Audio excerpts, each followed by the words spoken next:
ప్రకటన గ్రంథం 11వ అధ్యాయం. ప్రకటన గ్రంథం 11వ అధ్యాయం 15వ వచనం నుండి 19వ వచనం వరకు ఇలా ఉంది. 7వ దూత బూర ఊదినప్పుడు పరలోకములో గొప్ప శబ్దములు పుట్టెను. ఆ శబ్దములు,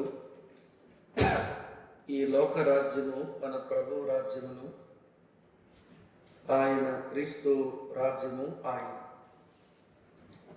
ఆయన యుగ యుగముల వరకు ఏలును అని. అంతటా దేవుని ఎదుట సింహాసనాసీనులకు ఆ 24 పెద్దలు సాష్టాంగపడి దేవునికి నమస్కారం చేసి, వర్తమాన భూత కాలములలో ఉండేవాడవైన ప్రభువా, సర్వాధికారి, నీవు నీ మహాబలమును స్వీకరించి ఏలుచున్నావు గనుక మేము నీకు కృతజ్ఞతాస్తుతులు చెల్లించుచున్నాము. జనముల కోపగించినందున నీకు కోపం వచ్చెను. మృతుల తీర్పు పొందుటకును నీ దాసులకు ప్రవక్తలకును పరిశుద్ధులకును నీ నామమునకు భయపడు వారికి తగిన ఫలమునిచ్చుటకును, గొప్పవారేమి కొద్దివారేమి భూమిని నశింపచేయు వారిని నశింపచేయుటకును సమయము వచ్చి ఉన్నదని చెప్పిరి. మరియు పరలోకమందు దేవుని ఆలయము తెరవబడగా దేవుని నిబంధన మందసం ఆ ఆలయములో కనబడను. అప్పుడు మెరుపులను, ధ్వనులను, ఉరుములను, భూకంపమును, గొప్ప వడగట్లను పుట్టెను. దేవుడు ఈ వచనాలను మన కొరకు ఆశీర్వదించునుగాక. ప్రార్థన చేసుకుని వాక్యాన్ని ధ్యానం చేద్దాం. ప్రేమపూర్ణుడమైన మా పరలోకపు మా ప్రియమైన తండ్రి, మీకు కృతజ్ఞతలు చెల్లిస్తూ మేము నీ పాదాల చెంతకు చేరి వస్తున్నాము. మా వ్యక్తిగత అవసరములను మీరు ఎరిగి, మేము అడగక మునిపే మా అక్కరలన్నీ తీర్చి, మా విశ్వాస జీవితమునకు కావలసిన నీ మాటలు మాకు అందిస్తూ మీరు మమ్మల్ని పెంచుతూ ఉన్నందుకై మీకు కృతజ్ఞతలు చెల్లిస్తూ ఉన్నాం. ప్రభువా, ఈ ప్రకటన గ్రంథ ధ్యానాలలో మా ప్రేమను, మా నిరీక్షణను, మా విశ్వాసాన్ని అభివృద్ధి చేసుకోవడానికి మీరు మాకు అనుగ్రహించిన ఈ బోధంతటి కొరకు మీకు కృతజ్ఞతా స్తోత్రాలు, మీకు వందనాలు. ఈ సమయం మాకు దీవెనకరంగా చేయమని, మాతో మాట్లాడమని, మహిమ ఘనత ప్రభావాలు మీకే ఆరోపిస్తూ మీ దీవెన కోరుతూ, వాక్యం వినుచున్న మా ప్రియులకు కనువిప్పును కలిగించి వాక్య సంగతులను గ్రహించు హృదయాన్ని ప్రసాదించమని యేసుక్రీస్తు వారి నామమునే ప్రార్థిస్తున్నాము తండ్రి. Amen, amen. ప్రభునందు ప్రియ సహోదర సహోదరులారా, ఈరోజు మనం చదువుకున్న ఈ వచన భాగాల నుండి మనం చేయబోతున్న ధ్యానానికి ఈ పేరు ఇవ్వచ్చు అని అనిపిస్తుంది. అదేమిటి అంటే నిత్యత్వపు అంచున అనే పేరు ఇవ్వచ్చేమో. దాదాపు 7 ఏళ్ల శ్రమల కాలం ముగింపు దశకు ఈ లేఖనాల నడిపింపు మనల్ని తీసుకుని వెళుతూ ఉంది కనుక ఇక నిత్యత్వపు అంచునే ఈ లేఖన భాగాల్లో ఉన్న సంగతుల దగ్గర మనం ఉన్నాము అని గ్రహించి విషయాలను మనం అర్థం చేసుకోవడానికి మనం ప్రయత్నం చేద్దాం. మనం 8వ అధ్యాయం 13వ వచనంలో, నేను చూడగా ఆకాశం మధ్యమున ఒక పక్షిరాజు ఎగురుచు బూరలు వదబోచున్న ఆ 3 దూతల బూరల శబ్దమును బట్టి భూనివాసులకు అయ్యో అయ్యో అయ్యో అని గొప్ప స్వరముతో చెప్పుట వింటిని. ఈ 5 బూరల తీర్పు జరిగిన తర్వాత కనబడిన ఆ దృశ్యాన్ని మనం అధ్యయనం చేస్తున్నప్పుడు మనుషులు ఎవరూ భరించలేనటువంటి ఆ భయంకరమైనటువంటి శ్రమ మనుషుల మీదకే వస్తున్న కారణం చేత పక్షిరాజు అయ్యో అయ్యో అయ్యో అని ఆ 3 బూరల తీర్పులకు 3 అయ్యో అనే పదాలు పలికినాడు. అయితే అక్కడ నుంచి ప్రారంభించబడిన మన ధ్యానాల్లో 9వ అధ్యాయానికి వచ్చినప్పుడు ఆ 2 అయ్యోలను గురించి మనం అధ్యయనం చేశాం. మొదటిది అగాధములోంచి బయటకు వచ్చిన మిడతల దండు, దాని ప్రభావం చేత మనుషులకు కలిగిన శ్రమ. అలాగనే 9వ అధ్యాయం 2వ భాగంలో తూర్పు దేశం నుంచి వస్తున్న ఆ సైన్యం వలన మనుషులకు కలిగినటువంటి కీడు. ఈ 5వ బూర 6వ బూరను గురించి మనం అధ్యయనం చేశాము. ఇక 7వ బూర అది వినిపించబడాలి. దానికి మధ్యలో కొంత విరామ సమయం మనకు వచ్చింది. 6వ ముద్రకు 7వ ముద్రకు ఎలాగ విరామ సమయం దొరికిందో ఇక్కడ 6వ బూరకు 7వ బూరకు మధ్య విరామ సమయం ఉంది. ఈ విరామ సమయంలో మనం బలిష్ఠుడైన దేవదూతను గురించి కొంత అధ్యయనం చేశాము. తరువాత 2 సాక్షులు గురించినటువంటి అధ్యయనం కూడా చేశాము. ఇవన్నీ కూడా ఆ శ్రమల కాలం మధ్యలో దేవుడు ఆనాటి ప్రజల కొరకు కనపరిచినటువంటి తన కృప అని మనం అర్థం చేసుకున్నాం. కనుక ఈరోజు మనం కొంచెం ముందుకు వెళతాం. అయితే ముందుకు వెళ్ళక మునిపే మనం గమనించాల్సిన సత్యం ఏమిటి అంటే, ఆ బలిష్ఠుడైన దేవదూత ఇట్లా చెప్పాడు. అది 8వ అధ్యాయం 6వ వచనంలో మనం చూసాం. ఆయన పరలోకమందు ఉన్న వాటిని, భూలోకమందు ఉన్న వాటిని, సముద్రములో ఉన్న వాటిని సృజించిన యుగయుగములు జీవించుచున్న దేవుని పేరట ఆయన ఒట్టు పెట్టుకుని, ప్రియులారా, ఒక మాట ఆయన పలికాడు. ఇక ఆలస్యం ఉండదు అనే మాట. ఇక ఆలస్యం ఉండదు అనే మాట మనకేమి నేర్పిస్తుంది అంటే, ఈ వాక్య నడిపింపులో సాగుతున్న మనం 7 ఏళ్ల శ్రమల కాలంలో దాదాపు మనం చివరకు చేరుకుంటున్నాము అని మనము అర్థం చేసుకోవాలి. అందుకనే ఎడ్జ్ ఆఫ్ ఎటర్నిటీ, నిత్యత్వపు అంచు అనేటువంటి పేరుతో ఈ వాక్య భాగాన్ని ధ్యానించే అవకాశం మనకుంది. అటువంటి లేఖన భాగంలోంచి ఈరోజు ఒక 3 ప్రాముఖ్యమైన సంగతులను నేను మీకు జ్ఞాపకం చేయాలని ఆశిస్తా ఉన్నాను. ప్రకటన 11, 15 నుంచి ఈ 19 వచనాలలో, ప్రియమైన స్నేహితులారా, 7వ దూత బూర ఊదినప్పుడు పరలోకములో గొప్ప శబ్దము పుట్టింది. కనుక ఆ శబ్దాల నుంచి ఒక 3 ప్రకటనలు బయలువెడలుతూ ఉన్నాయి. అందులో మొదటి ప్రకటన విజయమును గూర్చిన ప్రకటన. అదేంటో తర్వాత మనం అధ్యయనం చేద్దాం. 2వ ప్రకటన స్తుతిని గూర్చినటువంటి ప్రకటన. అది కూడా మనం అధ్యయనం చేయాలి. చివరి ప్రకటన నమ్మకత్వమును గూర్చిన ప్రకటన. ఈ 3 ప్రకటనలు, ఈ 3 అనౌన్స్మెంట్స్ మనం ఈ భాగంలో మనం చూస్తాం. 7వ దూత బూర ఊదినప్పుడు పరలోకములో గొప్ప శబ్దములు పుట్టగా, ఆ శబ్దముల్లోంచి మనకు వినబడుతున్న 3 ప్రకటనలు మనకి కనబడుతూ ఉన్నాయి. అందులో మొదటి ప్రకటన విజయమును గూర్చినటువంటి ప్రకటన అన్నారు. ఎలా ఉంది ఇది చూడండి. 15వ వచనం చదువుతాను. 7వ దూత బూర ఊదినప్పుడు పరలోకములో గొప్ప శబ్దములు పుట్టెను. ఆ శబ్దములు ఈ లోక రాజ్యము, మన ప్రభువు రాజ్యమును, ఆయన క్రీస్తు రాజ్యమును, ఆయన యుగయుగముల వరకు ఏలును అనెను. ప్రియులారా, ఇక్కడ మనం గమనించాల్సిన ఒక ప్రాముఖ్యమైన విషయం అది ఏమిటి అంటే, ప్రభు అయినటువంటి యేసుక్రీస్తు వారు ఈ లోకములోనికి శరీరంతో వచ్చినప్పుడు ఆయన రాజుగానే పుట్టాడు అని మనం ఎరుగుదాం. అందుకే తూర్పు దేశపు జ్ఞానులు ఏమన్నారు? యూదుల రాజుగా పుట్టినవాడు ఎక్కడున్నాడు, మేము ఆయనను పూజింపవచ్చితమి అన్నారు. రాజుగానే పుట్టాడు.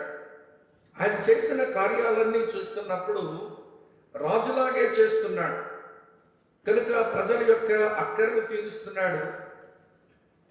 ప్రజలకు కావలసినటువంటి బోధను ఆయన అందిస్తున్నాడు. అది గమనించినటువంటి ఆనాటి శిష్యులు ఈయన రాజైతే బాగుండును అని ఆయన రాజుగా చేసే ప్రయత్నాన్ని వారు చేశారు. అది యోహాను సువార్త 6వ అధ్యాయం 15వ వచనంలో మనం స్పష్టంగా చూస్తాం. రాజుగా చేయుటకు వారు వచ్చి తను బలవంతంగా పట్టుకొనబోచున్నారని యేసు ఎరిగి మరలా కొండకు ఒంటరిగా వెళ్ళెను అని మనం చదువుతాం. రాజుగానే పుట్టాడు, రాజుగానే కార్యాలు చేశాడు. చివరికి తాను మరణించవలసి వచ్చినప్పుడు ఆ శిల్వ మీద యూదుల రాజు అనేటువంటి పేరు పైన పెట్టబడగా ఒక రాజుగానే ఆయన మరణించాడు. అయితే రాజుకు రాజ్యం ఉండాలి కదా, రాజ్యం ఉంటే కదా అతను రాజు అయ్యేది. అయితే ప్రియులారా, శరీరంతో ఈ లోకానికి వచ్చిన ప్రభువు తాను బ్రతికిన ఈ 33.5 సంవత్సరాల కాల వ్యవధిలో ఆయన పట్టాభిషేకము నుండి రాజ్యమును పొందిన రాజు అయితే కాడు. మరి ఏమి రాజు అంటే అభిషేకం పొందిన రాజు. ఒక రాకుమారుడికి అభిషేకం పొందిన గడియ ఒకటి ఉంటుంది, ఆయన పట్టాభిషేకం చేయబడిన గడియ మరొకటి ఉంటుంది. అందుకనే ప్రభు అయిన యేసుక్రీస్తు అభిషేకం పొందిన రాజే. ఆయన మొదటిసారి భూమి మీదకి వచ్చినప్పుడు ఈ అభిషేకం పొందిన ఈ రాజును తండ్రి ఏమన్నాడు అంటే, చూడండి చదువుతాను. 110వ కీర్తన, కీర్తనల గ్రంథం నుంచి 110వ కీర్తనలో తండ్రి అన్న మాటలు ఇలా రాసి ఉన్నాయి. ప్రభు నా ప్రభుతో ఎలాగూ సెలవిచ్చెను అని రాసి ఉంది. నేను నీ శత్రువులను నీ పాదములకు పీఠముగా చేయ వరకు నా కుడిపార్శ్వమున కూర్చుండము. నీ శత్రువులను నీ పాదాలకి పాదపీఠంగా చేస్తాను. అంతవరకు నువ్వు నా కుడిపార్శ్వమున కూర్చో. నేను నీకిచ్చే రాజ్యం కొరకు వేచి ఉండు అనగా పునరుత్థానుడైన యేసుక్రీస్తు దేవుని యొక్క కుడిపార్శ్వం వరకు హెచ్చించబడిన వాడై తనకు రావలసిన రాజ్యము కొరకు ఆయన వేచి ఉన్నాడు. తండ్రి ఒక రోజున ఆ రాజ్యమును తనకిచ్చి ఆయనలో పట్టాభిషేకం చేసే రోజు ఉంటుంది. కనుక ప్రియమైన స్నేహితులారా, ఆ పట్టాభిషేకం జరిగే వరకు ఆయన అభిషేకించబడిన రాజే తప్ప ఆయన పట్టాభిషేకం చేయబడిన రాజు కాదు. ఆయనకి రాజ్యం లేదు. ఈ మాట మీరు గమనించాలి. అందుకనే సాతానుడు ఆయనను శోధిస్తా ఉన్నప్పుడు ఆ రాజ్యమును గూర్చినటువంటి శోధనే ఇచ్చాడు. ఇగో లోక రాజ్యములన్నీ నా వశమున ఉన్నాయి, ఒక్కసారి నువ్వు నాకు సాగిల పడితే ఈ లోక రాజ్యాలన్నీ నీకు ఇస్తాను అన్నాడు. లూకా సువార్త 4వ అధ్యాయంలో వైద్యుడైన లూకా రాసిన మాటల్లోంచి మనకు కొంచెం బాగా దాని గురించి తెలుసుకోవచ్చు. చూడండి, లూకా సువార్త 4వ అధ్యాయం 5 నుంచి 7 వచనాల్లో ఇలా ఉంది. నేను 5వ వచనం చదువుతున్నాను. అప్పుడు అపవాది ఆయనను తీసుకుని పోయి భూరాజ్యములన్నిటినీ ఒక్క నిమిషములో ఆయనకు చూపించి, ఈ అధికారమంతయు ఈ రాజ్యముల మహిమయు నీకిత్తను, అది నాకు అప్పగించబడి ఉన్నది, అది ఎవరికి నేను ఇయ్యకూడదునో వానికి ఇత్తను. కాబట్టి నీవు నాకు మృక్కితివా, ఇదంతయు నీ దగునని ఆయనతో చెప్పాను. అందుకు యేసు, నీ దేవుడైన ప్రభువులకు మృక్కి ఆయనను మాత్రమే సేవింపవలనని వ్రాయబడి ఉన్నదని వానికి ప్రత్యుత్తరము ఇచ్చాను.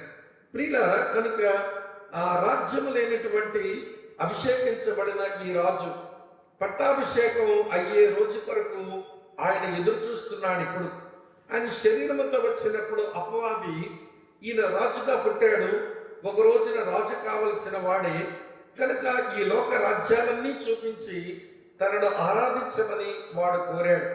ప్రియమైన స్నేహితులారా, యేసుక్రీస్తు ప్రభు సాతాను వలన తన వరకు వచ్చిన అవకాశాన్ని ఆయన కాళ్ళతో తన్నాడు అని మనం అర్థం చేసుకోవాలి. సాతాను ఇచ్చిన అవకాశం యేసు ప్రభుకు అవసరమే లేదు. ఎందుకని అంటారా? ఆయన కావలసింది రాజ్యములు కాదు, ఆయన కావలసింది రాజ్యం. ఈ మాట మీరు గమనించాలి. ఇప్పుడు భూమి మీద ఉన్నవన్నీ రాజ్యములు, కానీ యేసు ప్రభు కావలసింది రాజ్యం. ఇక్కడ రాజ్యములు అనే మాట దగ్గర బహువచనం ఉంది, రాజ్యము అనే మాట దగ్గర ఏకవచనం ఉంది. కనుక యేసుక్రీస్తు ప్రభుకు కావలసింది రాజ్యములు కాదు, ఆయన కావలసింది రాజ్యం. అందుకని చూడండి 15వ వచనంలో ఏముందో, ప్రకటన 11:15 చూడండి. ఈ లోక రాజ్యము మన ప్రభు రాజ్యమును, ఆయన క్రీస్తు రాజ్యమును ఆయను అని రాసి ఉంది. కనుక ఈరోజు మనం ఆలోచించాల్సిన ఒక ప్రాముఖ్యమైన విషయం ఏంటంటే, ప్రపంచములో రాజ్యములు ఉన్నాయి, కానీ యేసు ప్రభు కావలసింది ప్రపంచమంతా ఒకే రాజ్యంగా తనకు కావాలి. అతను ప్రపంచ చక్రవర్తి, ఆయన ప్రపంచ చక్రవర్తిగా ఆయన పరిపాలన చెయ్యాలి. అది ఆయన యొక్క పరమోద్దేశం.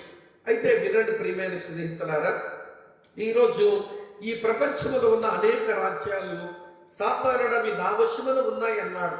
మరి ఇవన్నీ కలిపి నీ వశములో ఉంటే దాన్ని ఏకరాజ్యంగా చేసుకోరాదా అంటే మీకు తెలియదేమో.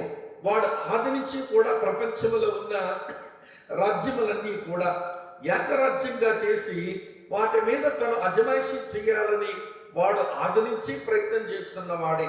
మీరు ఆదికాండం 11వ అధ్యాయం దగ్గర బాబేలు దగ్గర మనుషులందరూ కూడుకొని ఆ రోజు వారంతా ఏకమవ్వాలి అని, ఒకే రాజ్యం అవ్వాలి అనేటువంటి వారి యొక్క అభిరుచి మనుషుల లోకంలో చెప్పించి వారికి అది అభిలాషగా చేసి, రండి మన పేరు సంపాదించుకుందామని బాబేలు స్థలములో వారి గోపురం కట్టగోరారు. కనుక ప్రియమైన సోదరి స్నేహితులారా, అలాగనే వాడు ప్రపంచంలో అన్ని దేశాలను ఒక తాటి మీదకు తీసుకుని వచ్చి యునైటెడ్ నేషన్స్, సంయుక్త రాజ్యాలు అని చెప్పి ఏకరాజ్యంగా చేద్దామని వాడు ఆది నుంచి ప్రయత్నం చేస్తున్నాడు. వాడి చేతిలో ఉన్నవి రాజ్యాలు, యేసయ్య చేతులకు వచ్చేది రాజ్యం. అంటే అన్ని రాజ్యాలు ఆయన పరిపాలన కిందకి వస్తాయి. ప్రస్తుతం ఎన్ని రాజ్యాలున్నా సాతానుడు ఒక్కొక్క చెడిపోయిన పాడైన దేవదూతలను ఆ రాజ్య అధినేతల వెనుక ఉంచి వారి ఆలోచనలు, తీర్మానాలకు వాటి ఆధిపత్యం కింద నిర్ణయాలు జరిగిస్తూ వాడి పరిపాలన చేస్తున్నాడేమో. కానీ ప్రభువైన యేసుక్రీస్తు ప్రపంచ రాజ్యములన్నీ కూడా ఆయన ఏకరాజ్యంగా చేస్తాడు. అందుకే ఆయన విజయుడు. ఇప్పుడు మన పరలోకమందు చదువుతున్న ఈ దృశ్యంలో అది విజయపు ప్రకటన. ఏమిటా విజయ ప్రకటన? ఈ లోక రాజ్యము మన ప్రభు రాజ్యమును, ఆయన క్రీస్తు రాజ్యమును ఆయన యుగయుగముల వరకు ఏలును అనెను. ఇది విజయపు కేక. ఎందుకో నేను మనకు వచ్చి వివరణిస్తాను, వినండి ప్రియమైన స్నేహితులారా. ప్రకటన గ్రంథం మనం 5వ అధ్యాయంలో దేవుని కుడి చేతిలో ఉన్న ఆ ముద్రలు కలిగినటువంటి విమోచన వీలునామా అది ఎవరు తీసుకోగలిగారు అంటే అది ఎవరి వలన కాలేదు, ఆయనే ఆ చేతిలో ఉన్న పుస్తకాన్ని తీసుకున్నాడు. వీలునామా తన సొంతమైంది. దాని ముద్రలను విప్పి జరగవలసిన తీర్పులన్నీ జరిగించి ఆయన ఒకరోజు భూమి మీదకి వచ్చి ఆయన తన రాజ్యపాలన ఆయన ఆరంభిస్తాడు. చూడండి, చదువుతాను. అప్పుడు ప్రపంచమంతా ఒకే రాజ్యం కాబోతుంది, ఆయనకే సర్వాధికారం అనుగ్రహించబడుతుంది. ఆయన సర్వాధికారి అయిన దేవుడు. చదువుతున్నాను చూడండి. ప్రకటన గ్రంథం 19వ అధ్యాయం 11-12 వచనాలు ఇలా ఉన్నాయి. మరియు పరలోకము తెరవబడి ఉండుట చూచితిని. అప్పుడు ఇదిగో తెల్లని గుర్రము ఒకటి కనబడెను. దాని మీద కూర్చుండి ఉన్నవాడు నమ్మకమైన వాడును సత్యవంతుడును అన్న నామము గలవాడు. ఆయన నీతిని బట్టి విమర్శ చేయొచ్చు, యుద్ధము జరిగించుచున్నాడు. ఆయన నేత్రములు అగ్ని జ్వాలల వలె ఉన్నాయి. ఆయన శిరస్సు మీద అనేక కిరీటములు ఉన్నాయి. వ్రాయబడిన ఒక నామం ఆయనకు కలదు, అది ఆయనకే గాని మరి ఎవరికి తెలియదు. అనేక కిరీటములు తలపైన కలిగి ఉన్నటువంటి నాయకుడు ఆయన. కనుక వినండి ప్రియమైన స్నేహితులారా, అనేక కిరీటములు కలిగి ఉన్న సర్వ అధికారము కలిగినటువంటి ప్రభు ఆయన.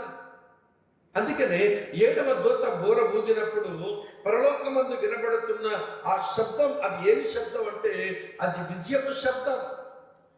అది విజయపు శబ్దం. ఈ రోజున ఈ వాక్య సత్యాలు వింటున్న నీవు ప్రస్తుతం యేసుక్రీస్తు ప్రభువుకు సమస్తము లోపర్చబడి ఉండడం ఇంకా మనం చూడలేదు. కానీ తండ్రి సమస్తమును తన కుమారునికి లోపర్చినప్పుడు ఆయనకు లోపర్చబడకుండా ఏది మిగిలిపోదు. ఈ మాట నా సొంత మాట కాదు, లేఖనములోనే ఉంది. చదువుతాను చూడండి. హెబ్రీయులకు రాసినటువంటి పత్రిక 2వ అధ్యాయం 8వ వచనం ఇలా ఉంది.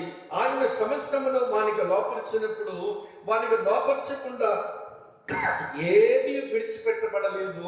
ప్రస్తుతమందు మనం సమస్తమును ఆయనకు లోపరచబడటం ఇంకనూ చూడలేదు, కానీ ఒకరోజు చూస్తాము సమస్తము ఆయనకు లోపరచబడబోతుంది అనే మాట మనకు కనబడుతుంది.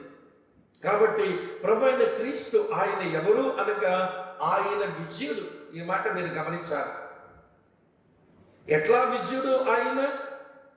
ఈ లోకమునకు శరీరముతో వచ్చి సిలువలో మరణించినటువంటి కారణం చేత ప్రియులారా పాపమును ఓడించినాడు, దాని జీతమైన మరణమును ఓడించినాడు. అలాగనే అతను మరణించి పాతాళమును ఓడించినాడు, సాతానును కూడా పాక్షికంగా ఓడించినాడు. కానీ ఒక రోజు వస్తుంది, వాడిని 1000 సంవత్సరములు ప్రియులారా ఆ మట్టులైన గొయ్యలో బంధించి వాడి ఉనికి ఈ భూమి మీద లేకుండా చేసి ఆయన రాజ్యపాలన చేసిన రోజున ఆయన పరిపూర్ణంగా ఆయన విజయుడిగా మనం చూస్తాం. అయితే ప్రియమైన స్నేహితులారా, ఆయన విజయుడు. మనము కూడా మీరంటే ఆ విజయంను బట్టి మన విద్యోత్సాహంతో వెళ్ళాలి అని మనం నేర్పించబడుతున్నాం. ఆయన విజయుడు. ఆయన మనలను విద్యోత్సాహంతోనే ఊరేగిస్తున్నాడు. ఈ మాట అపోస్తలుడైనటువంటి పౌలు చాలా బాగా చెప్తాడు. ఈ మాట మీ కొరకు నేను చదువుతున్నాను చూడండి. 2వ కొరింథీ పత్రిక 2వ అధ్యాయం 14వ వచనం చూడండి. మా ద్వారా ప్రతి స్థలమందును క్రీస్తును గూర్చిన జ్ఞానము యొక్క సువాసనను కనపరచుచు ఆయన యందు మమ్మల్ని ఎల్లప్పుడూ విద్యోత్సాహముతో ఊరేగించుచున్న దేవునికి స్తోత్రం అన్నాడు. అనగా ప్రభు అయిన దేవుడు మమ్మలను విజయోత్సాహముతో ఊరేగిస్తున్నాడు. ఆయన తొలి విజయుడు. ఆయన వెనుక ఆయన వెంబడిస్తున్నటువంటి వారును విజయోత్సాహముతో ఊరేగించబడుతున్న వారు. అందుకనే ప్రియులారా, మీరు 7 సంఘముల గురించి వ్రాయబడిన ఆ మాటలు చదవండి. ప్రతి సంఘానికి ఆయన కోరుతున్నది ఏంటో తెలుసా? మీరు జయించాలి, మీరు జయించాలి, మీరు జయించాలి. మీరు ఓడిపోయినా పర్వాలేదు అనే మాట మనం చూడం. అలాగనే ప్రకటన గ్రంథం 15వ అధ్యాయం 2వ వచనం మనం గమనిస్తే విజయం పొందిన వారు మాత్రమే పరలోకమందు దేవుని వీణుల పట్టుకుని వారు ప్రభువుని ఆరాధిస్తున్నట్టుగా మనం ఆ లేఖనాల్లో చూస్తాం. కనుక ప్రియమైన మిత్రులారా, నిత్యత్వపు అంచున ఉన్నటువంటి మనం ఇక క్రీస్తు తన సింహాసనం మీదకు రానయ్యున్నాడు. ప్రపంచమంతా ఉన్నటువంటి రాజ్యాలన్నీ ఏకరాజ్యం కాకపోతున్నాయి. ఆ రాజ్యమును ఆయన యుగయుగములు ఏలబోతున్నాడు. ఆ కారణం చేత 7వ దూత బూర ఊదినప్పుడే మిత్రులారా వినండి, విజయపు శబ్దాలు వినబడుతున్నాయి. కనుక ఈ రోజున ఆయన పిల్లలమైన మనం ప్రభువైన యేసుక్రీస్తు ద్వారా మనకు లభ్యమైనటువంటి ఆ విజయాలను తలపోసుకుంటూ విజయం నుంచి మనం అత్యధిక విజయానికి వెళ్ళాలి అంటాడు అపోస్తలుడైన పౌలు. చూపిస్తాను చూడండి. రోమీయులకు రాసినటువంటి పత్రిక 8వ అధ్యాయం మీ కొరకు చదువుతున్నాను ప్రియులారా. 37వ వచనం ఇలా ఉంది. రోమా పత్రిక 8వ అధ్యాయం 37వ వచనం. అయినను మనలను ప్రేమించు వాని ద్వారా మనము వీటన్నిటిలో అత్యధిక విజయము పొందుచున్నాము అంటాడు. నేను దేవుని పిల్లలమైన మన జీవితం ఏమిటి అంటే విజయం నుంచి అత్యధిక విజయములకు మనం ప్రయాణం చేస్తున్నాం. అయితే వినండి, మొత్తం అంతా చెప్తాను. ఆయన శరీరముతో వచ్చినప్పుడు ఆయన అభిషేకించబడిన రాజే, ఇంకా పట్టాభిషేకం జరగలేదు. కానీ శిలువ మీద ఆయన పాపం మీద, మరణం మీద, పాతాళం మీద, సాతాను మీద విజయమును సంపాదించి ఆ విజయమును మనకు అందించి విజయములో నుంచి ఆత్మీయ జీవితాన్ని మనకు ఆరంభింపచేసి మన విజయోత్సాహంతో ఊరేగిస్తూ ఉన్నాడు. అందుకే ఈ వాగ్దానం మనకుంది. మొదటి కొరింథీ పత్రిక 15వ అధ్యాయం ప్రియులారా 57వ వచనంలో మనం చూస్తాం, అయినను మన ప్రభు అయిన యేసుక్రీస్తు మూలముగా మనకు జయము అనుగ్రహించుచున్న దేవునికి స్తోత్రము కలుగును గాక అని మనం చూస్తాం. జయం మనకుంది క్రీస్తునందు. ప్రియమైన స్నేహితులారా, ఇప్పుడు ఆ విజయుడే వినండి, కొన్ని వేల సంవత్సరాలుగా, దాదాపు 2000 సంవత్సరాలు పైబడింది ఇప్పటి వరకు, తండ్రి కుడిపార్శ్వముని హెచ్చించబడి ఆ కుడిపార్శ్వమున కూర్చుండి తన శత్రువులను తనకు పాదపీఠంగా తన తండ్రి చేసే వరకు కూడా అలాగ వేచి ఉన్నాడు. అయితే ఆయన భూమి మీదకి వచ్చే సమయం ఆసన్నమవుతుంది. ప్రపంచంలో రాజ్యాలన్నీ ఏకరాజ్యం కాబోయే ఆ రోజు ఆసన్నమవుతుంది. ఆ తెల్లని గుర్రం మీద విజయుడుగా ప్రభు అయిన క్రీస్తు వినండి అనేక కిరీటములు ధరించిన వానిగా వచ్చి ఆయన పట్టాభిషేకం చేయబడిన రాజుగా తన పాలన చేయబోతున్నాడు. అందుకే 7వ బోర వినబడగానే ప్రియులారా భయంకరమైనటువంటి వినండి ఒక గంభీరమైనటువంటి శబ్దాలు పరలోకమంది వినబడుతున్నాయి. అవి విజయపు శబ్దాలు అనే మాట గమనించాలి. అయితే చాలా మంది 7వ బోర కడబోర ఉంది కాబట్టి, 7వ బోరే చివరి బోర కాబట్టి, ఇప్పుడు రాజ్యం అని రాసింది కాబట్టి ఈ శ్రమల మధ్యలోనే సంఘం ఎత్తబడుతుందని సందర్భం నుంచి వాక్యమును ఆలోచించక ఈ బోరను సంఘం ఎత్తబడ్డం కొరకు ఓడబడిన బోరగా ఆలోచిస్తారు. ఇక దాని ఆలోచన మనం ఎప్పుడో పక్కగా పెట్టాం కనుక నేను ఆ వ్యతిరేక వాదన గురించి నేనేమి మళ్ళీ మాట్లాడదలుచుకోలేదు. కాబట్టి ప్రియమైన స్నేహితులారా ఆలోచించండి. 7వ బోర బోధపడినప్పుడు వినబడిన మొదటి ప్రకటన అది విజయపు ప్రకటన. మన ప్రభు విజయుడు అని అర్థం చేసుకొని విజయములోంచి అత్యధిక విజయానికి ప్రయాణం చేస్తూ మనం విజయోత్సాహంతో ఈ లోకములో ఊరేగించబడాలి. ఆ రోజున విజయుడితో కలిసి మనం ఉంటామనే విషయాన్ని అర్థం చేసుకోవాలి అని నేను మీకు మనవి చేస్తున్నాను. చాలు, 2వ సంగతి చెప్తాను రండి.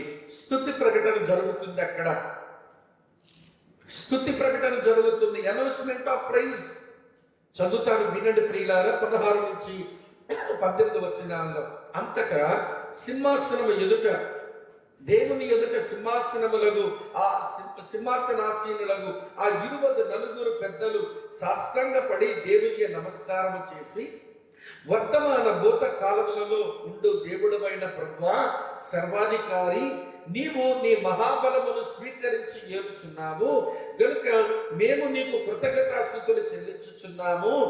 జనమును కోపగించినందున నీకు కోపం వచ్చెను.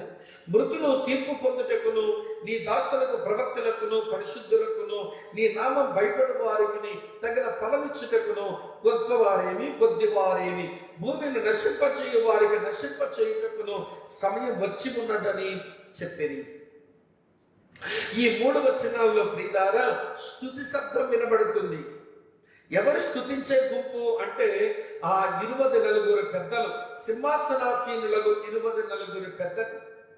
ప్రియులారా ఇప్పటి వరకు ఈ పెద్దలు ఆరాధించే ఒక క్రమాన్ని ఇదివరకు మనం గమనిస్తూ వచ్చాం. ప్రకటన గ్రంథం 4వ అధ్యాయంలో దేవుడు సృష్టికర్త అయినందుకు ఆ తండ్రి అయిన దేవుణ్ణి వారు ఆరాధించారు. అది 4వ అధ్యాయంలోని మాట. ప్రకటన గ్రంథం 5వ అధ్యాయంలో వినండి, వారి గొర్రె పిల్లను వారు ఆరాధించారు. కారణం వారి గొర్రె పిల్ల విమోచన తీసుకుని వచ్చాడు గనక. సృష్టికర్త అయిన ఆ తండ్రికి వారు ఆరాధించింది 4వ అధ్యాయపు అనుభవం. విమోచకుడైనటువంటి ఆయనను ఆరాధించేటువంటి అనుభవం 5వ అధ్యాయపు అనుభవం. మరి ఈ 11వ అధ్యాయంలో మళ్ళీ వారు ఆరాధన చేస్తున్నారు కదా. మరి ఈ ఆరాధన అనుభవం ఏమి అనుభవం అని అంటే వినండి ప్రియులారా, వారు విజయులకు వారు ఆరాధన చేస్తున్నారు. రండి మనం జ్ఞాపకం చేసుకుందాం. విజయుడైన ప్రభువుకు వారు ఆరాధిస్తున్నారు, వారు కృతజ్ఞతాస్తుతులు చెల్లిస్తున్నారు. సరే, దేని నిమిత్తం వారు కృతజ్ఞతాస్తుతులు చెల్లించవలసి వచ్చింది? నేను చదువుతాను చూడండి ప్రియులారా. ఇలా వ్రాసి ఉంది. మళ్ళీ 16వ వచనం నుంచి చదవనారంభిస్తున్నాను. అంతటా దేవుని ఎదుట సింహాసనాసీనులకు ఆ 24 పెద్దలు సాష్టాంగపడి దేవునికి నమస్కారం చేసి, వర్తమాన భూత కాలములలో ఉండు దేవుడవైన ప్రభువా సర్వాధికారి, నీవు నీ మహాబలమును స్వీకరించి ఏలుచున్నావు. నువ్వు ఆరోహణమైన నాటి నుంచి నేటి వరకు కూడా నువ్వు బలము లేనిటువంటి వాడుగా, మహాబలము లేనిటువంటి వాడుగా తండ్రి నీకు రాజ్యం ఇచ్చేంత వరకు కూడా అలాగ వేచి ఉండి అక్కడనే నువ్వు కూర్చున్నావు తండ్రి కుడి పార్శ్వమున. కానీ తండ్రి నీకు తన మహాబలమును అనుగ్రహించగా ఆ మహాబలమును స్వీకరించి నీవు ఇప్పుడు ఏలుచున్నావు. వినండి ప్రియమైన మిత్రులారా, ప్రభువైన యెహోవా ఏలుచున్నాడు. ఆయన ఒక రోజున ఏలుతాడు. వినండి మిత్రులారా, ఆయన శరీరంతో భూమి మీదకి వచ్చినప్పుడు ఆయన ఏలుబడి చేయవాడు కాదు, ఏలుబడి చేయబడేవాడు. అందుకనే మందిరముకు సంబంధించిన వారు మందిర పన్ను కట్టమంటే అర్చకుల పన్ను కట్టాడు. కైసరికి సంబంధించిన పన్ను కట్టవలసి వస్తే కైసరిని కైసరిగా చెల్లిద్దామన్నాడు. భూమి మీద ఉన్నప్పుడు ఆయన మనుషుల చేత ఏలబడ్డాడు కానీ ఆ రోజున ఆయనే ఏలుబడి చేయవాడు. ఆయన ఏలుబడి చేస్తే ఎలా ఉంటుందో తెలుసా ప్రియులారా? హబక్కూకు గ్రంథం 2వ అధ్యాయం 20వ వచనం చివరిలో మీరు గమనిస్తే మీకు తెలుస్తుంది. ఆయన ఏలుబడి చేస్తున్నప్పుడు సర్వలోకము ఆయన ఎదుట మౌనముగా ఉండవలెను. ఎవరు మాట్లాడడానికి అవకాశం లేదు, ఎవరు మాట్లాడడానికి అవకాశం లేదు. వారి నోటి మీద వేలేసుకోవడమే. ఆయన ఏలుబడిలో వినండి ప్రియమైన మిత్రులారా, నీతి నివసిస్తుంది. ఆయన ఏలుబడిలో నీతి నివసిస్తుంది. నీతికి న్యాయానికి ఏమీ పొదువు ఉండదు. ఈ భూమి మీద ఎంత మంచి మంత్రులు వచ్చినా, ఎంత మంచి ప్రధానమంత్రులు వచ్చినా, ఎంత మంచి ముఖ్యమంత్రులు వచ్చినా, ఎంత మంచి ప్రెసిడెంట్లు వచ్చినా, ఎవడి పాలనలోనైనా నీతి తక్కువే, న్యాయము తక్కువే. కానీ ఆయన ఏలుబడి చేస్తున్న రోజున ఎలా ఉంటుందో చదువుతాను చూడండి. యెషయా గ్రంథం 9వ అధ్యాయం 7వ వచనం. యెషయా గ్రంథం 9వ అధ్యాయం 7వ వచనం చూడండి. ఇది మొదలుకొని మితి లేకుండా దానికి వృద్ధియు క్షేమమును కలుగునట్లు సర్వకాలము దావీదు సింహాసనమును రాజ్యమును నియమించును. న్యాయము వలనను, చూస్తున్నారా, నీతి వలనను రాజ్యమును స్థిరపరచుటకు అతడు సింహాసనాసీనుడై రాజ్యపాలన చెయ్యును. సైన్యములకు అధిపతి యెహోవా ఆసక్తి కలిగి దీనిని నెరవేర్చును. నీతి న్యాయాలు ఆ సింహాసనానికి ఆధారమవుతాయి అంటాడు. కీర్తనాకారుడైతే ఆయన కూర్చుని రాజ్యపాలన చేసిన ఆ సింహాసనానికట నీతి న్యాయమే ఆధారమట. చదువుతాను చూడండి ప్రియులారా, ఇలా వ్రాసి ఉంది 45వ కీర్తనలో. 45వ కీర్తనలో నేను మీ కొరకు చదువుతున్నాను చూడండి. ఇలా వ్రాసి ఉంది మిత్రులారా, 6వ వచనం నుంచి. నీ సింహాసనము దేవా, నీ సింహాసనం నిరంతరము నిలుచును. నీ రాజదండము న్యాయాత్మకమైన దండము. నువ్వు నీతిని ప్రేమించి భక్తిహీనతను ద్వేషించుచున్నావు గనుక దేవుడు నీ దేవుడే నీ చెలికాండ్ర కంటే హెచ్చరునట్లుగా నిన్ను ఆనంద తైలముతో అభిషేకించి ఉన్నాడు. గమనిస్తున్నారా? నీతి న్యాయములు ఆయన సింహాసనానికి ఆధారమట. ఆయన సింహాసనము నిరంతరము ఉంటుంది అని మనం పాడుతున్నాం. మీరు గమనించండి మిత్రులారా, మీరు కీర్తన గ్రంథంలోకి వచ్చి మీరు 93వ కీర్తన నుంచి చూడండి. ఆయన రాజ్యపాలన చేసేటువంటి అధ్యాయాల్లో 93వ కీర్తన 1వ వచనం చూడండి. యెహోవా రాజ్యము చేయుచున్నాడు అని మనం చూస్తాం. మరలా 96వ కీర్తన మీరు 10వ వచనం చూడండి మిత్రులారా. యెహోవా రాజ్యము చేయుచున్నాడు అని మనం చూస్తాం. 97వ కీర్తన 1వ వచనం చూడండి. యెహోవా రాజ్యము చేయుచున్నాడు అని మనం చూస్తాం. 99వ కీర్తన మీరు చూడండి, ఆరంభంలోనే యెహోవా రాజ్యము చేయుచున్నాడు అని ఉంటుంది. కనుక మీరు 93వ కీర్తన నుంచి మిత్రులారా 99వ కీర్తన వరకు ఇవి రాజ్యపు కీర్తనలు. ఇది మీరు చదువుతున్నప్పుడు అతని రాజ్యం అది సుప్రీం కింగ్డమ్. ఆయన సుప్రీం పవర్గా ఆయన ప్రపంచ రాజ్యములన్నీ ఏలేటువంటి ఆయన ఏలుబడి ఎంత బాగుంటుందో ఇవన్నీ ఈ కీర్తనల్లో చాలా స్పష్టంగా మనం అధ్యయనం చేయడానికి వీలుంది. ఎందుకండి ఆ 24 పెద్దలు 4వ అధ్యాయంలో సృష్టికర్తగా స్తోత్రాలు చెప్పారు. 5వ అధ్యాయంలో విమోచకుడైన గొర్రె పిల్లకు స్తోత్రాలు చెప్పారు. కానీ ఇప్పుడు 11వ అధ్యాయంలో విజయుడుకు కృతజ్ఞతాస్తుతులు ఎందుకు చెప్తున్నారంటే, ఈ లోక రాజ్యం మీద నీవు ఉన్నతుడిపై నువ్వు ఏలుబడి చేస్తున్నావు. నీ ఏలుబడంత బాగుంటుంది. అందుకు దేవునికి ఆ యేసుకు వారు కృతజ్ఞతాస్తుతులు చెల్లిస్తున్నారు. ఇదొక విషయం అయితే, వారు కృతజ్ఞతాస్తుతులు చెల్లించడానికి మరో కారణం కూడా ఉంది. ఏమిటా కారణం? నేను చదువుతున్నాను చూడండి ప్రియులారా, ఇలా వ్రాసి ఉంది. నేను చదువుతున్నాను 18వ వచనంలో, జనములు కోపగించినందున నీకు కోపం వచ్చెను, మృతులు తీర్పు పొందుటకును నీ దాసులకు ప్రవక్తలు పరిశుద్ధులకు నీ నామం భయపడే వారికి తగిన ఫలమిచ్చుటకును గొప్పవారేమి కొద్దివారేమి భూమిని నశింపచేయు వారిని నశింపచేయుటకును సమయం వచ్చి ఉన్నదని వారు చెప్పారు. వారు కృతజ్ఞతాస్తుతులు చెల్లిస్తూ ఉంటున్నప్పుడు ప్రియమైన స్నేహితులారా గమనించండి, జరుగుతున్నది ఏమిటో తెలుసా? కోపగించిన వారి మీద కోపగిస్తున్నాడు, నశింప చేసేటువంటి వారికి నశింప చేస్తున్నాడు. ఇది మనకేమి సెలవిస్తుంది అని అంటే, ఆయన తీర్పులు ఎంత అద్భుతంగా ఉంటాయి అని అంటే, వినండి, ఆయన అన్యాయపు తీర్పు తీర్చాడు అనే దానికి ఇక అవకాశం లేదు. దేవుని మాటల వారి దగ్గరకు వస్తే, దేవుడు తన ప్రవక్తల వారి దగ్గరకు పంపిస్తే, వారు దేవుని మీదను ఆయన ప్రవక్తల మీదను ఆయన పని మీదను కోపగించారు. వారి మీద ఆయన కోపగించడం న్యాయమే. భూమిని నశింపచేయు వారి మీద ఆయన నాశనం ప్రకటించడం అది న్యాయమే అని స్పష్టంగా మనం చూస్తాం. ఇది మనకేమి నేర్పిస్తుందని అంటే, ఆ 24 పెద్దలు వారు ఎందుకు దేవునికి కృతజ్ఞతాస్తుతులు చెల్లిస్తున్నారంటే, ఆయన సర్వోన్నతుడిగా సర్వాధికారిగా పాలన చేయడం మాత్రమే కాదు, ఆయన నీతితో ఆయన తీర్పు తీరుస్తున్నాడు మనుషులకు. కోపగించు వారి మీద కోపం, నాశనం చేయు వారి మీద నాశనం. గమనించండి, అది నీతియుక్తమైనటువంటి తీర్పులు ఆయనవి. మూడో సంగతి, వారు ఎందుకు దేవుని కృతజ్ఞతాస్తుతులు చెల్లిస్తున్నారు అంటే, చూడండి ప్రియులారా, ఆయన తన పిల్లలకు ప్రతిఫలం ఇస్తున్నాడట. నీ దాసులకు ప్రవక్తలకును పరిశుద్ధులకును నీ నామం భయపడే వారికి తగిన ఫలమునిచ్చుటకును. వినండి ప్రియులారా, దేవుడు ఫలముని ఇచ్చేవాడు, తగిన ప్రతిఫలమునిచ్చినవాడు. నా జీతం మీ కొరకైన మీ జీతం నా చేతిలో ఉంది, ఇదిగో నేను త్వరగా వస్తున్నానని చెప్పిన వాడు ఆయన ఫలములనిచ్చేవాడు. నువ్వు చేసిన పనికి నువ్వెప్పుడూ ఫలము పోగొట్టుకో. దేవుని పేరిట చేసిన ప్రతి దానికి ఫలం ఉంది. నువ్వు గిన్నె చన్నీళ్ళిచ్చావా, ఫలం పోగొట్టుకోవని చెప్పినాడు ప్రభు. ఒక ప్రవక్త వచ్చాడని ప్రవక్తకు నువ్వు సేవ చేశావా, ప్రవక్త ఫలమే పొందుతావన్నాడు. చూపిస్తాను చూడండి ఆ మాట. ఇది మనకు వర్తించేటువంటి మాట. మత్తయి సువార్త నేను 10వ అధ్యాయంలో నేను మీకు జ్ఞాపకం చేయబోతున్నాను.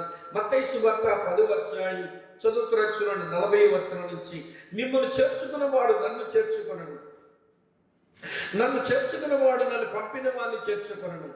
ప్రవక్తను చేర్చుకున్నవాడు ప్రవక్త ఫలము పొందను, నీతిమంతుడని నీతిమంతుని చేర్చుకున్నవాడు నీతిమంతుని ఫలము పొందను.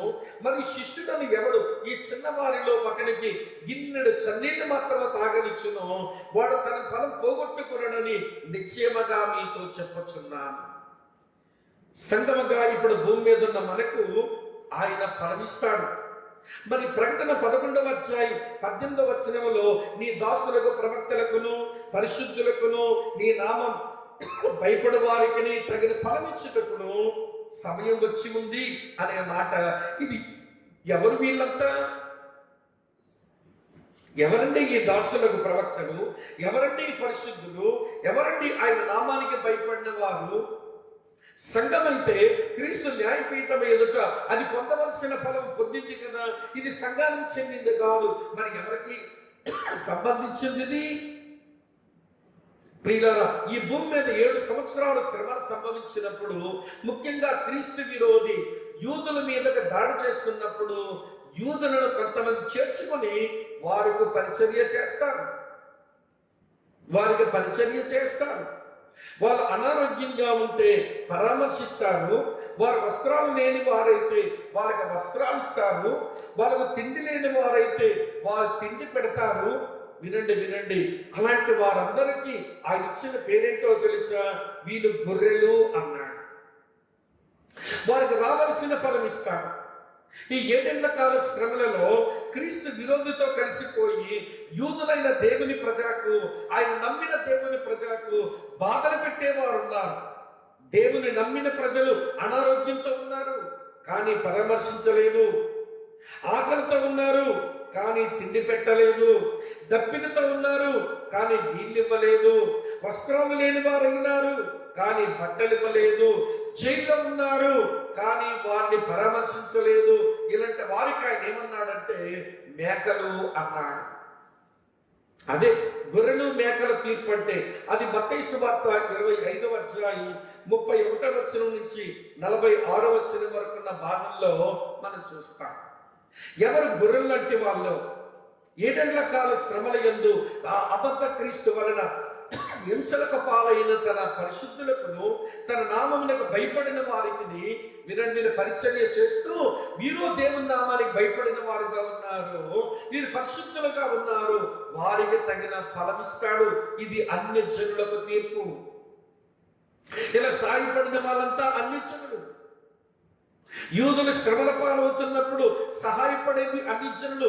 మత్తయి సువార్త 25వ అధ్యాయం అది అన్ని జనులకు తీర్చబడే తీర్పు. మీరు ఇది కొంచెం మీకు అర్థం కావాలంటే మీ ఆసక్తి కొరకు చెబుతాను. ఆ పుస్తకం చదవండి. దాగుడు స్థలము అనే పుస్తకం ఉంది. అందులో కోరీ టెన్ బూమ్ అనే ఒక సహోదరి యొక్క వృత్తాంతం ఉంది.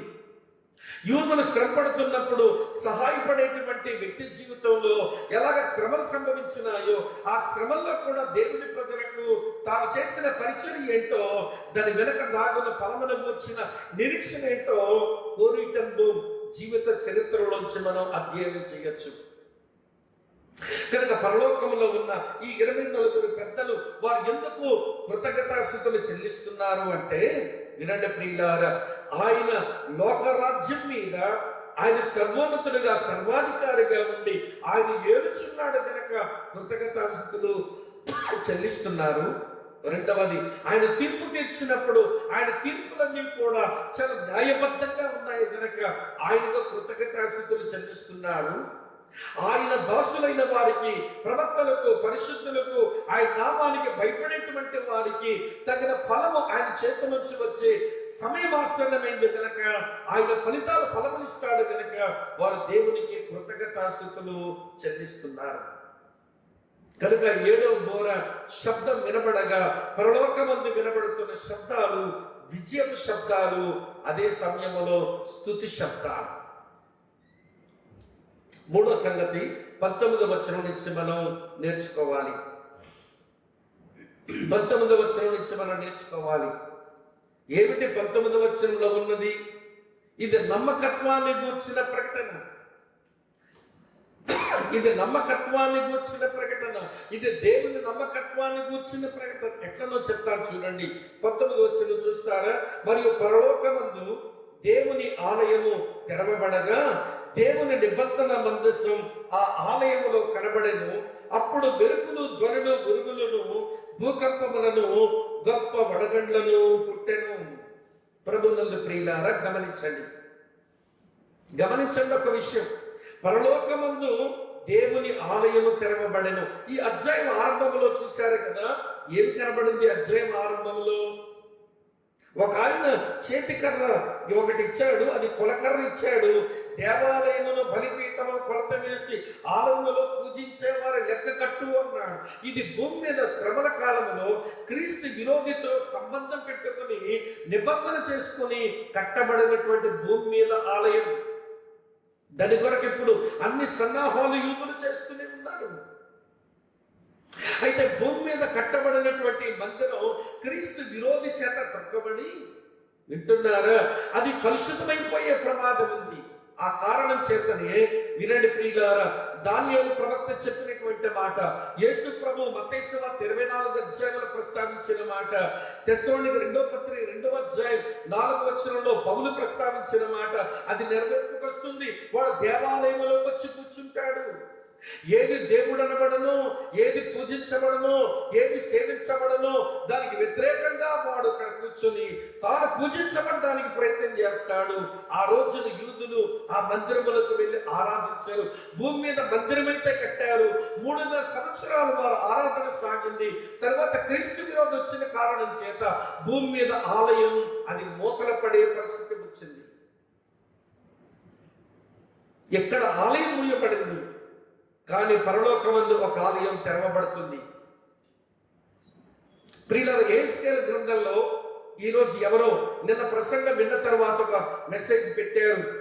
అన్నా, మరి చాలా ఆలయాల గురించి మీరు చెప్పారు కదా, మరి యెహెజ్కేలు చూసిన దర్శనములో ఉన్న ఆ దేవాలయం మాట ఏమిటి అంటే, అవును ప్రియులారా, ఆ దేవాలయం యెహెజ్కేలు దర్శనంలో చూసిన దేవాలయం అది పరలోకమందు దేవాలయం.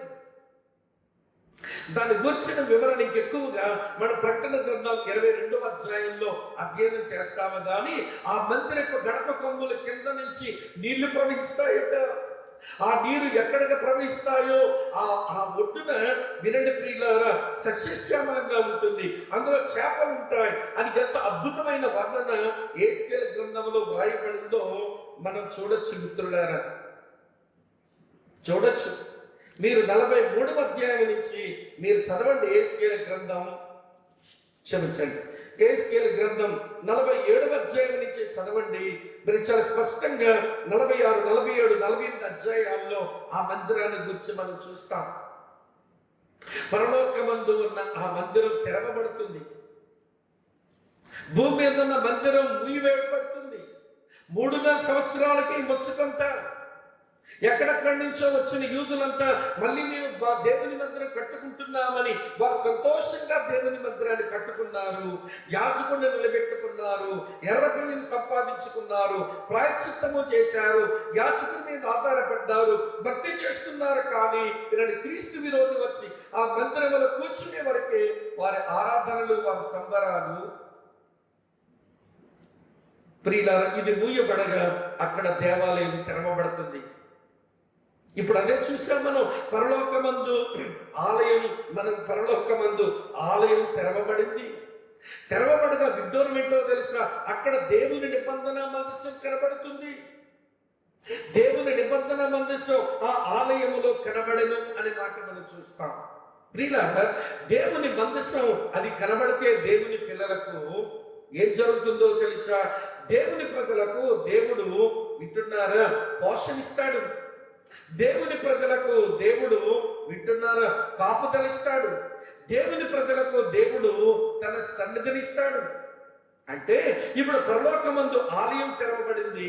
అక్కడేమో ప్రియులారా గమనించండి, దేవుని నిబంధన మందసం కనబడుతుందంటే వీళ్ళని శ్రమల గుండా ప్రయాణం చేస్తున్న, ఈ చివరి కాలపు శ్రమలు భరించలేని శ్రమల గుండా వెళ్తున్న తన పిల్లలను మీద పగబెట్టుకొని వారిని పాడు చేద్దామనుకున్న సాతానుడు, వాడి అనుచరులైన అబద్ధ క్రీస్తు, అబద్ధ ప్రవక్త, వారు ఇశ్రాయేలు నాశనం చేద్దామనుకున్నప్పుడు ఇశ్రాయేలీయులకు దేవుని పోషణ తక్కువ కాదు, ఇశ్రాయేలీయులకు దేవుని కాపుదల తక్కువ కాదు, ఇశ్రాయేలీయులకు దేవుని యొక్క సన్నిధి తక్కువ కాదు.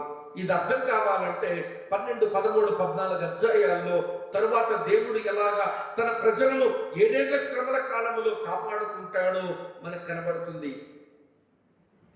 దీనికి సమాంతర లేఖన భాగం హోషేయ గ్రంథం 2వ అధ్యాయం మన 14 నుంచి 20 వచనాలు మనం చదివితే ఎలాగ తన ప్రజలను దేవుడు శ్రమల కాలంలో తన పోషణిచ్చి, తన కాపుదలిచ్చి, తన యొక్క సన్నిధినిచ్చి దీపిస్తాడో అది మనకు కనబడుతుంది. కనుక నిబంధన మందసం కనబడింది, దేవాలయం తెరవబడింది. కనుక ఆయన నమ్మిన ప్రజలకు ఈ 3 ఆశీర్వాదాలు దొరికితే నమ్మన ప్రజలకు ఏమొస్తుందో తెలుసా? వినడి ప్రియులారా, మెరుపులు, ధ్వనులు, ఉరుములు, భూకంపం, గొప్ప వడగండ్లు.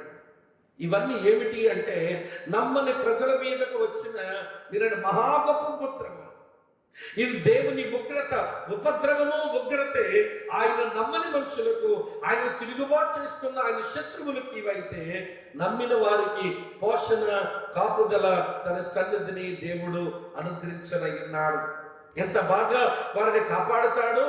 ఈ యోధా జాతి మీద ప్రపంచంలో అన్ని దేశాలు ఎందుకు పగబడుతున్నారో, వాళ్ళని చంపేద్దామని ఎందుకు అనుకున్నారో, వాళ్ళని బాధ పెడతామని ఎందుకు అనుకుంటున్నారో, ఇలాంటి పరిస్థితుల మధ్యలో కూడా దేవుడు తన ప్రజల విషయంలో వారి పక్షంగా చేసే కార్యాలయంతో మనం 12వ అధ్యాయంలో రేపు అడుగు పెట్టినప్పుడు నుంచి మనం తెలుసుకోవడానికి ప్రయత్నం చేస్తాం.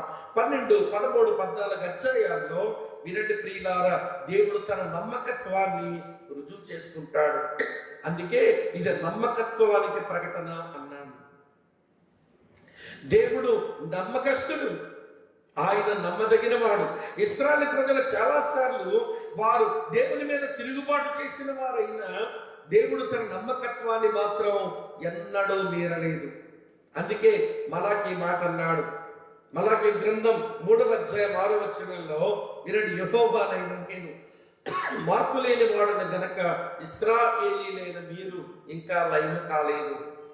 మీ పితరులైన అబ్రాహాము, ఇస్సాకు, యాకోబులకు, దావీదుకు, ఇర్మియా ద్వారా నేను చేసిన నిబంధనను నేను మర్చిపోయే దేవుడు కాదు. అది జ్ఞాపకం చేసుకుని నేను నా నమ్మకత్వాన్ని నేను కనపరుస్తాను. ఎలా కనపరుస్తాడట? ఆయన ప్రొటెక్షన్ ఇస్తాడు, ఆయన ప్రజెన్స్ ఇస్తాడు, ఆయన ప్రొవిజన్ కూడా ఇస్తాడు. కనుక నమ్మకత్వాన్ని ఆయన కనపరుచుకుంటాడు. అయితే ఈ విషయాలు మన వరకు వచ్చినప్పుడు మనం ఏమని అర్థం చేసుకోవాలని అంటే, ఆ రోజున 7 ఏళ్ల శ్రమల కాలంలో వారికే నమ్మకస్తుడు కాదు, ఆయన మనకు కూడా నమ్మకస్తుడే. మన ఎడల శ్రద్ధ చూపడానికి, అలాగనే వినండి మన జీవితాల్లో ఆయన మనలను వినండి ఆదరించడానికి, ఆయన మనకు అన్ని శోధనల నుంచి తప్పించడానికి ఆయన నమ్మదగిన వాడే. 1 కొరింథీ పత్రికలో 1వ అధ్యాయం 8-9 వచనాలు, అలాగే 1 కొరింథీ పత్రిక 10వ అధ్యాయం 11వ వచనంలో ఆయన నమ్మదగిన వాడుగా ఆయన చేసే పరిచర్యలను మనం చూడగలుగుతాం. అయితే ఇప్పుడు మీరు అడగొచ్చు, అన్న ఇప్పుడు ఈ వాక్య భాగాన్ని బట్టి మనం ఏం నేర్చుకోవాలి?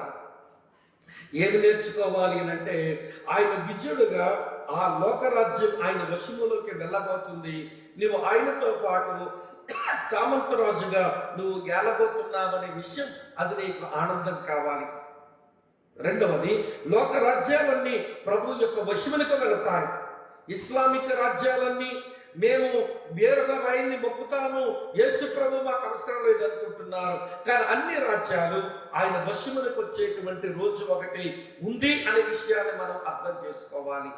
రెండవది, 24 పెద్దలు సంఘములకు విమోచించబడిన వారికి ప్రతినిధులుగా ఆయన సర్వోన్నతుడుగా, సర్వాధికారిగా ఆయన ఏలుబడి చేస్తూ ఉండగా, ఆయన న్యాయమైన తీర్పులు తీరుస్తూ ఉండగా, ఆయన ప్రజలకు ఆయన ఫలమునిస్తూ ఉండగా, దేవుడు రుణపడి ఉండేవాడు కాదు, ఏలుబడి చేసేవాడు.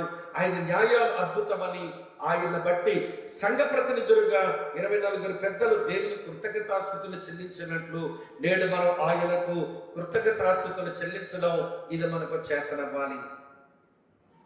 ఒక రోజున పరలోకమందు ఆయన దేవాలయాన్ని తెరుస్తాడు. దాంట్లో నిబంధన మందస్సం కనబడుతుంది.